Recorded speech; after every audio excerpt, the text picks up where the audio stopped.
Welcome to this explainer. Imagine, if you will, that we're sitting quietly under a giant, shady banyan tree. Here, a curious young student, a Shishya, asks his wise guru a profound question about the universe.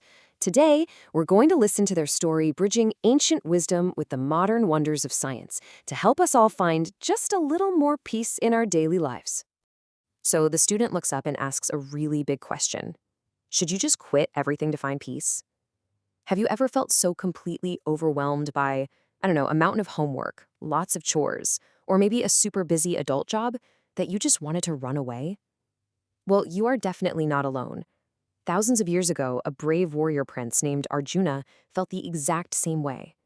Standing right on a battlefield, absolutely paralyzed by his big responsibilities, he actually asked his guru, Lord Krishna, if it would be better to just escape.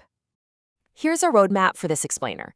We're going to cover four main things: the dilemma of action, karma yoga explained, the physics of spirituality, and finally, finding peace in practice. Let's start with section 1, the dilemma of action, Arjuna's crossroads. All right, so the guru explains to Arjuna that there are basically two paths you can take. One is called Sannyasa, which basically means walking away from all your duties, just quitting. The other path? That's karma yoga. This means staying right here in the world and doing your tasks selflessly. And here is the guru's big secret. While both paths can actually work, staying and helping the world through karma yoga is, well, it's safer, it's better, and it's way more practical for most of us. Which brings us to this absolutely beautiful idea called nishkama karma. It's a big word, but it really just means doing your absolute best without being greedy for a reward, a prize, or even a simple thank you. You see, true peace isn't about stopping what you're doing. It's about doing your work with a whole lot of love and just letting go of that constant need to always win or be recognized. The guru gives this amazing, vivid example. Picture a beautiful lotus leaf growing right in the middle of a muddy, messy pond. When water splashes all over it, what happens? The drops just roll right off. The leaf stays completely dry and clean. And you know what? We can be exactly like that leaf. We can live right in the middle of our busy, chaotic world without letting all that sticky stress attach to us. Moving on to section 2, Karma Yoga Explained, or the Art of Detached Action. So, a person who actually acts like that lotus leaf, they're called a karma yogi. They're peaceful, they're self-controlled, and they offer all their hard work to a higher purpose without stressing out over the results. And the cool thing is, you can be a student at school or a parent at work and absolutely still be a karma yogi. It's all about acting with a dedicated and peaceful heart. And when you really master your mind this way, it's like you unlock a magical way of seeing the world. You can look at a brilliant scholar, a gentle cow, a giant elephant, or even a playful little puppy, and you see the exact same divine spark inside every single one of them. It's this incredible cosmic vision of total equality and love. Okay, section 3, the physics of spirituality. This is where thermodynamics meets the soul. Now, the guru points up to the stars and shows the student how these ancient secrets actually perfectly match modern science. Think about physics for a second. In physics, energy is never actually destroyed. It just changes form. Well, the soul is exactly the same. It travels through different phases, from a tiny child to a grown adult to an elder, and then onto a completely new journey without ever truly disappearing. Science also teaches us about entropy. Now, entropy is just a fancy word for how things naturally get a bit more messy and complicated over time. Think about how a super clean bedroom naturally gets messy the more you play in it, right? The universe is exactly like that. It's always moving and mixing things up. And just as the universe grows more complex, our souls are doing the exact same thing. Every single time we play or learn or face a tough challenge, we're gathering new experiences.